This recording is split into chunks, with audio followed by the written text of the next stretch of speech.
Hi guys, my name is Miss B and today I'm going to be doing a Meet a Book Monday.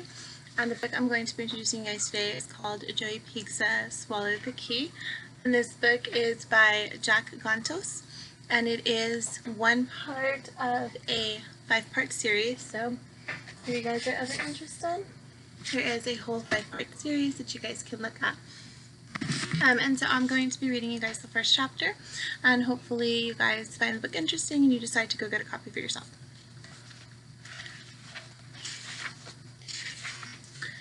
So, the first chapter is called Off the Wall. At school, they say I'm wired bad, or wired mad, or wired sad, or wired glad, depending on my mood and what teacher has ended up with me. There's no doubt about it, I'm wired. This year was no different. When I started out, all the days there looked about the same. In the morning, I'd be okay and follow along in class. But after lunch, when my meds had worn down, it was nothing but trouble for me. One day, we were doing math drills in class, and every time Mrs. Maxey asked a question like, "What's 9 times 3?" It raised my hand because I'm really quick at math. But each time she called on me, even though I knew the answer, I'd just blurt out, "Can I get back to you on that?" Then I'd nearly fall out of my chair from laughing, and she'd give me that white lip look which meant settle down. But I didn't, and kept raising my hand each time she asked a question until finally no other kid would raise their hand because they knew what was coming between me and Mrs. Maxey. "Okay, Joey," she'd say, calling on me and staring hard at my face as if her eyes were long fingers that could grip me by the chin. I'd stare right back and hesitate a second, as if I was planning to answer the question, and then I'd holler out really loud, "Can I get back to you on that?" Finally, after a bunch of times of me doing that in a row, she jerked her thumb toward the door. "Out in the hall," she said, and the class cracked up. So I went and stood in the hall for about a second until I remembered the mini Super Ball in my pocket and started to bounce it off the lockers and ceiling, and after Mrs. Deebs in the next class stuck her head out her door and yelled, "Hey, cut the racket," like she was yelling at a stray cat, I remembered something I wanted to try. I had seen the Tasmanian Devil on TV whirling around like a top, so I unbuckled my belt and pulled on the end really hard, as if I was trying to start a lawnmower.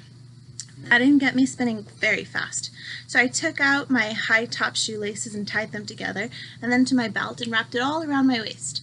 Then I grabbed one end and yanked on it and sort of got myself spinning. I kept doing it until I got better and better, and before long I was bouncing off the lockers because I was dizzy too.